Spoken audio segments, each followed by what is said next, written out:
GM Lordstown holding an open house tomorrow to celebrate the 50th anniversary of the first car rolling off the assembly line. The consensus is that first car was scrapped, but a replica does exist. With more on the man who built it, let's go live to Lordstown now and 27 First News anchor Stan Boney.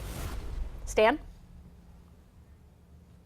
On April the 28th, the actual anniversary of the first car rolling off the line here at General Motors Lordstown, I told you the story of that first car, a 1966 Chevrolet Impala Sport Sedan. There is no proof, but the consensus seems to be that it was either scrapped or demolished. Now, while researching that first car, I came across a man by the name of Mike Del Duca. He's originally from Warren, he now lives in Colorado, and he built a replica of the first car.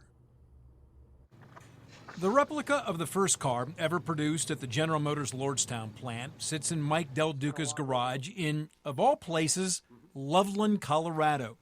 You see, Mike Del Duca grew up in Warren and left shortly after high school, but his love of Chevrolets was already in his blood.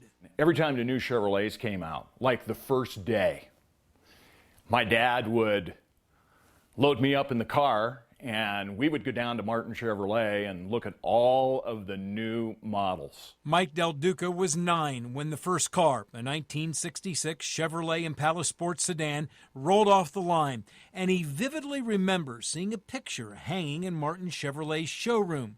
That's when he became fascinated with the first car.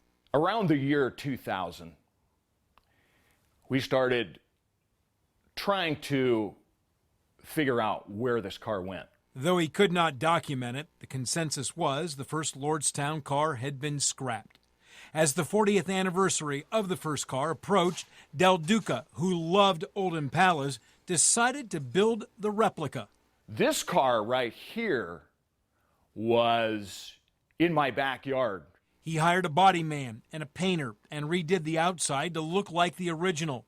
The sign on the side, he had that, along with the front and rear license plates recreated from pictures. There are no original parts from the Lordstown car on this vehicle. For Mike Del Duca, a lover of Chevys, Lordstown, and Impalas, recreating the first Lordstown car was just a fun thing to do. People respond in different ways. Well, that car wasn't built there in that plant, and you know, why did you do it? And, you know, it's just because we wanted to show folks what the original car actually looked like. Now, the replica of that first car will be in Lordstown this weekend for the car show. Mike Del Duca is on his way as we speak. The open house here at the plant is tomorrow from 9 a.m. to 7 p.m. Tours will be given. You can see firsthand how the Chevy Cruze is built. The tours take about 45 minutes. Then on Saturday, it's the All-American Car Show. It starts at 10 a.m. and continues for most of the day.